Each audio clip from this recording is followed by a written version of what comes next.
नमस्कार मित्रों, मैं हूं दीपक कुमार रथ और in India things.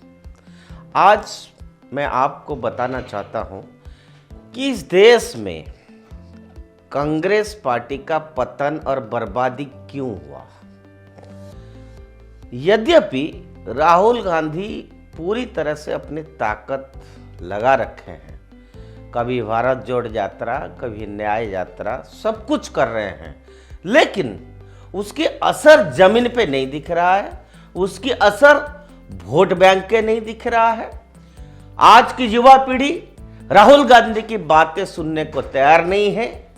Social media में कभी लोग ये बात करते हैं कि यह आदमी हंसा हंसा के मार देगा।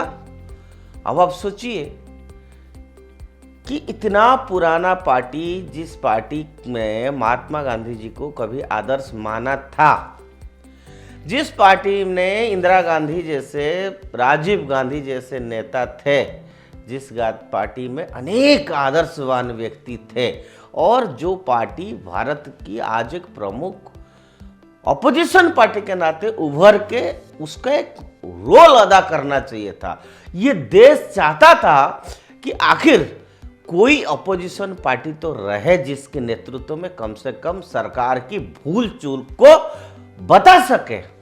लेकिन बड़ा दुख की कारण है, बड़ा दुखद विषय है कि आज की परिप्रेक्ष्य में, बिकॉज 2024 का लोकसभा चुनाव आ ही गया मानो, ऐसे परिस्थिति में कांग्रेस ना अपने आप को बचा पा रहा है, वो एवरी डे नीचे जाता रहा है, जा भी रहा है, अपना पॉलिटिकल एग्जिस्टेंस खत्म करते जा रहा है।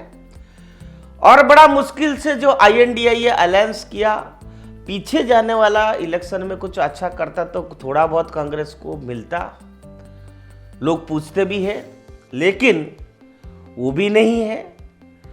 तो इसके पीछे जो पतन है कांग्रेस का, जो बर्बादी है, उसके पीछे क्या कारण है? क्योंकि आपको मालूम है कि भारत की राजनीतिक परिदृश्य, जिस पर कभी कांग्रेस पार्टी का एक प्रभुत्व था, लेकिन आज क्षेत्रीय दिग्गजों का एक हलचल भरा बाजार बन गया है। इस जीवंत बाजार में कांग्रेस एक फीके शाही टिपेस्ट्री की तरह उपेक्षित बैठी है और उन्हीं ताकतों का बहिष्कृत है जिन्हें उसने सशक्त बनाने में मदद की, क्षेत्रीय पार्टियां। आपको पता है मित्रों, हाल ही में प्रस्तावित जो संयुक्त विपक्षी मोर्चा है INDIA, उस ब्लॉक से तृणमूल कांग्रेस TMC और आम आदमी पार्टी का बाहर जाना कांग्रेस पार्टी की अनिश्चित स्थिति को दर्शाने वाला छोटी मोटी श्रृंखला में नवीनतम एक झटका है। आपको मालूम है कि इंडिया ब्लॉक की सीट बंटवारे की समस्या हर गुजरते दिन के साथ बढ़ती हुई दिखाई दे रहा है। और जब से कांग्रेस द्वारा नियुक्त सीमित आगामी 2024 लोकसभा चुनाव में सीट के लिए अपनी क्षेत्रीय सहयोग के साथ बातचीत शुरू किया है, INDIA ब्लॉक, आपने देखा कल, उस समय संकट में घिर गया जब ममता बनर्जी ने घोषणा की कि तृणमूल कांग्रेस जो है पश्चिम बंगाल में कांग्रेस के साथ गठबंधन नहीं करेगी। और भगवंत मान ने स्पष्ट कर दिया कि आम आदमी पार्टी भी पंजाब में अकेले चुनाव लड़ेगी। और ममता की टिप्पणी राहुल गांधी की भारत जोड़ो न्याय यात्रा की तो पश्चिम बंगाल में एंट्री करने के एक दिन पहले और कांग्रेस नेता द्वारा इस बात पर जोर देने एक दिन बाद ये बात आई कि उनके बंगाल की तेज तरार मुख्यमंत्री के साथ अच्छे संबंध हैं। इसी तरह पंजाब के मुख्यमंत्री मान ने कहा कि आप पंजाब में ऐसा कुछ कांग्रेस के साथ गठबंधन नहीं करेगी और लोकसभा चुनाव में स्कोर कार्ड आपका 13/0 होगा। हालांकि आपके दिल्ली में कांग्रेस के साथ गठबंधन करने की संभावना अभी है, पता नहीं बाद में क्या होगा। हालांकि बाद में कांग्रेस उसे हरियाणा और गोवा में समायोजित नहीं कर पाएगी जहां उसने सीटों का दावा किया था। बिहार में नीतीश कुमार जो मुख्यमंत्री है, नीतीश कुमार की जनता दल यूनाइटेड जेडीयू बिहार की 40 लोकसभा सीटों में से ऑलरेडी 16-17 सीटों की अपनी मांग पर अड़ी हुई है। और इस बीच राष्ट्रीय जनता दल ने भी 17 सीटों की मांग की है, जबकि महागठबंधन में कांग्रेस के लिए 4 और अन्य के लिए 2-2 सीटें छोड़ी है। महाराष्ट्र में उद्धव ठाकरे की शिवसेना ने पहले ही अपने इरादे साफ कर दिए हैं। अब सवाल उठता है कि कांग्रेस को क्या हो गया है, क्या बीमारी हो गई कांग्रेस को। और मैं तो कई बार लोगों से मिलता हूं, पुराना कांग्रेसियों से मिलता हूं और कुछ कांग्रेस समर्थित लोगों से भी मिलता हूं। वो लोग जब हमसे मिलते हैं बड़ा दुख व्यक्त करते हैं कि आखिर क्या हो गया इस पार्टी को, आखिर राहुल ने क्या बोल रहे हैं, आगे इस पार्टी में क्या होगा, कुछ नहीं हो सकता है। ये बात कांग्रेस के लोग कह रहे हैं, बीजेपी का नहीं, कांग्रेस के लोग कह रहे हैं। तो हर कोई कहता है, हर कोई सवाल उठाता है कि कांग्रेस को क्या हो गया है। क्या इस देश की सबसे पुरानी पार्टी बिखर गई है? जिस पार्टी ने 65 वर्षों तक भारत पर शासन किया, जो पार्टी इस देश को आजादी दिलाने का दावा करती है, वह क्षेत्रीय पार्टियों की रहमो करम पर आज निर्भर कर रहा है। क्षेत्रीय दल की सबसे पुरानी पार्टी पर नखरे दिखा रहे उसके ऊपर। आप सोचिए यह कितनी हास्यास्पद स्थिति है कांग्रेस की। लेकिन सवाल यह है कि कांग्रेस इस उपहास की स्थिति में कैसे पहुंची, इसका भी तो कांग्रेस को एनालिसिस करना पड़ेगा। लोगों को पता होना चाहिए कि आखिर कांग्रेस ने क्या कुकर्म किया कि आज ऐसे हास्यास्पद स्थिति हुआ है कांग्रेस की। और अब जो मैं हास्यास्पद बोल रहा हूं, मैं ऐसे नहीं बोल रहा हूं, वास्तविक में कांग्रेस की आज वो स्थिति है। कांग्रेस का पतन अचानक नहीं हो गया कि 1 घंटे में, 2 घंटे में, 1-2 दिन में हुआ, नहीं। वर्षों की भ्रष्टाचार, घोटाले, गुटबाजी, अंदरूनी कलह और बदलते भारत की आकांक्षाओं से अलगाव ने इनकी कभी अटल नींव को कमजोर कर दिया है। कांग्रेस की स्टेट ऑफ द आर्ट, हम कहते हैं ना टेक्नोलॉजी में स्टेट ऑफ द आर्ट, समय की क्या मांग है, वो नहीं हो पाया। युवा क्या चाहता है, अगर ऐसे समस्या है तो पार्टी को क्या डिसीजन लेना चाहिए, ऐसा अगर मुद्दा है तो उस पर पार्टी को क्या बोलना चाहिए। इस समय तो मैं कहूं कम से कम इतने साल अपोजिशन रहने के बावजूद पूर्वतन प्रधानमंत्री अटल बिहारी वाजपेयी कैसे विरोधी दल के नेता थे, वो कैसे बोलते थे और कैसे मुद्दा उठाते थे। ऐसा नहीं था, उनके पास तो कोई नंबर नहीं था पार्लियामेंट में, लेकिन जब वो भाषण देने जाते थे पूरा देश उनको सुनता था। जब वो कोई मुद्दा उठाते थे उस मुद्दे को तवज्जो मिलता था। तो कांग्रेस का क्या उससे भी बुरा हालत हो गया?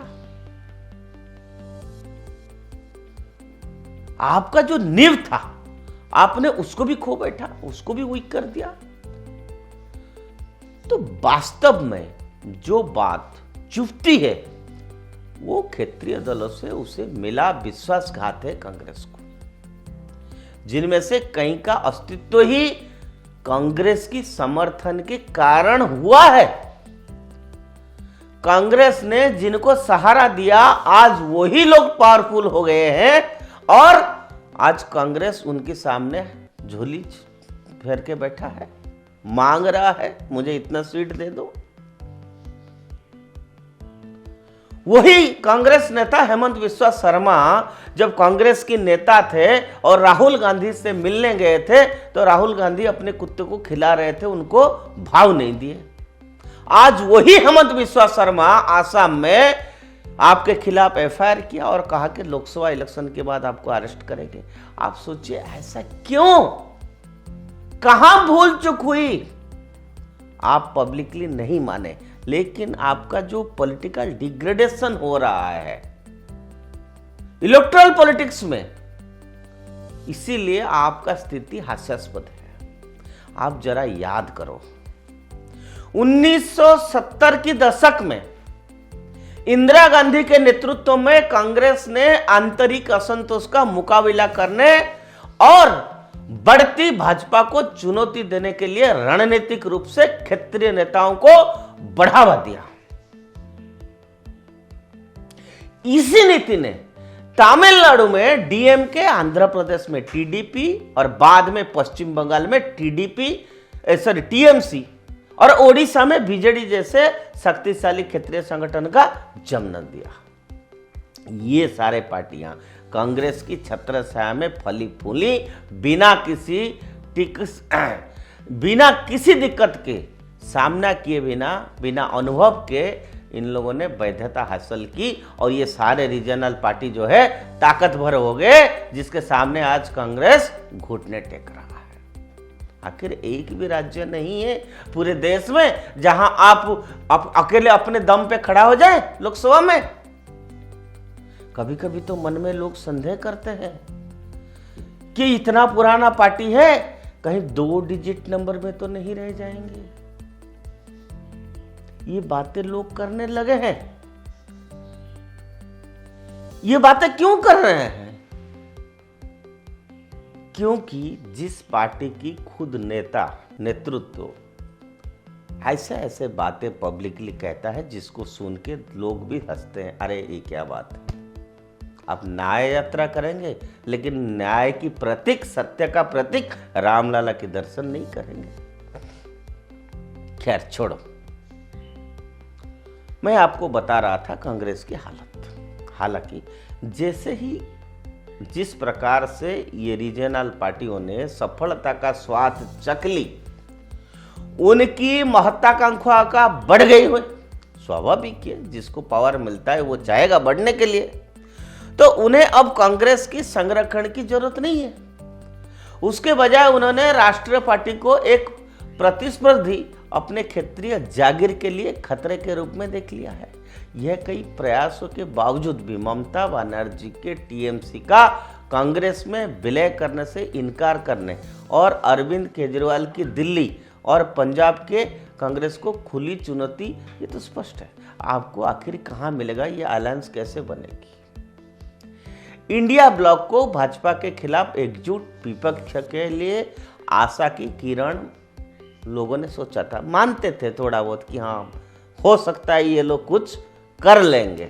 लेकिन टीएमसी और आम आदमी पार्टी ने 2024 चुनाव के अपने राष्ट्रीय महत आकांक्षाओं के प्रदर्शित करने का अवसर महसूस करते हुए कांग्रेस का हाथ झटक दिया है। यह प्रकरण एक कड़वी सच्चाई को उजागर करता है। कांग्रेस अब अपरिहार्य किंग मेकर नहीं है, यह एक बुढ़ा शासक है। अब मैं फिर से बोल रहा हूं कि कांग्रेस अब एक किंग मेकर की रोल नहीं बुझाने का सक्षम है। इज नो मोर ये किंग मेकर। ये एक बुढ़ा शासक है आज, जिसके इतिहास के प्रति सम्मान की दृष्टि से व्यवहार किया जाता है, लेकिन वर्तमान में इसे अप्रासंगिक बताकर खारिज कर दिया जाता है। लोगों ने भी खारिज किया, अलायंस ने भी खारिज कर रहे हैं। अब सब ने सोच लिया कि ये तो नहीं, ये नहीं होगा, ये चल ही नहीं सकता है। साथ ही आपने एक और इंपॉर्टेंट मुद्दा ये है कि जो हिंदी एरिया है, हिंदी बेल्ट है, सेंट्रल इंडिया है, हिंदी बेल्ट में बीजेपी के हाथों में कांग्रेस की जो 0/3 की हार ने केवल मध्य प्रदेश, छत्तीसगढ़ और राजस्थान में पार्टी की उम्मीदों पर पानी फेर दिया, बल्कि लोकसभा चुनाव के लिए कांग्रेस की तैयारियां पर भी असर पड़ा। इसकी असफलता ने कांग्रेस की खुद को इंडिया ब्लॉक की लीडर के रूप में स्थापित करने की कोशिश को भी धूमिल कर दिया। मित्रों, बार बार जिस बातों पे मैं फोकस कर रहा हूं कि कांग्रेस को फिर से अपने आप को मजबूत करना पड़ेगा, कहाँ कमी है उसको सोचना पड़ेगा। ये नहीं चलेगी कि एक इतना बड़ा पार्टी जिसने इस देश को इतने साल रूल किया, वो सिर्फ एक रीजनल पार्टी के या सहारा के जरिए आप पावरफुल नहीं बन सकते हैं। चाहे टीएमसी कहिए, डीएमके कहिए, एआईडीएमके कहिए, आरजेडी कहिए, जेडीयू कहिए, या उधर शिवसेना कहिए, या इधर आप कहिए, इन लोगों की भरोसा में नहीं चलेगा। कांग्रेस को सोचना पड़ेगा कि ये नया भारत की स्वरूप कैसा है, नया भारत क्या चाहता है, नया भारत क्या सोचता है, ये नई भारत अमृत काल में इस देश को कहां पहुंचाना चाहता है, और उसी के अनुरूप कांग्रेस को अपना चुनावी मुद्दा बनाना पड़ेगा। युवाओं की आकांक्षाओं के साथ कांग्रेस को फिर से जोड़ना पड़ेगा। मध्यम वर्ग की चिंताओं को दूर करना पड़ेगा कांग्रेस को। और इसीलिए ये सारे जो इश्यूज है, ये इश्यूज को कांग्रेस को फोकस, आप सोचिए सिर्फ अल्पसंख्यक, गरीबी, ये सारे बातें आपने इतने साल कहा, किया कुछ नहीं, बट अब आपके सामने एक बहुत बड़ी दीवार खड़ा है जो आज नई भारत की हर उम्मीद पर खड़ा उतरता है। वो कौन है मैं नहीं बताना चाहता हूं।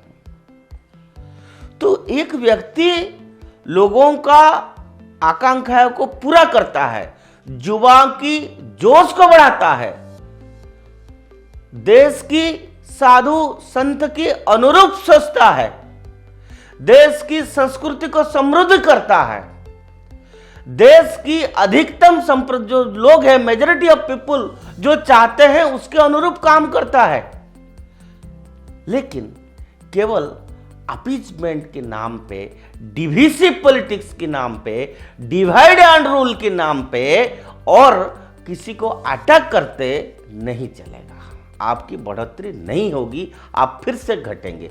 क्योंकि अब कांग्रेस, समय आया है कांग्रेस को सोचना पड़ेगा कि यह पार्टी जो है अब चौराहे पर खड़ा है।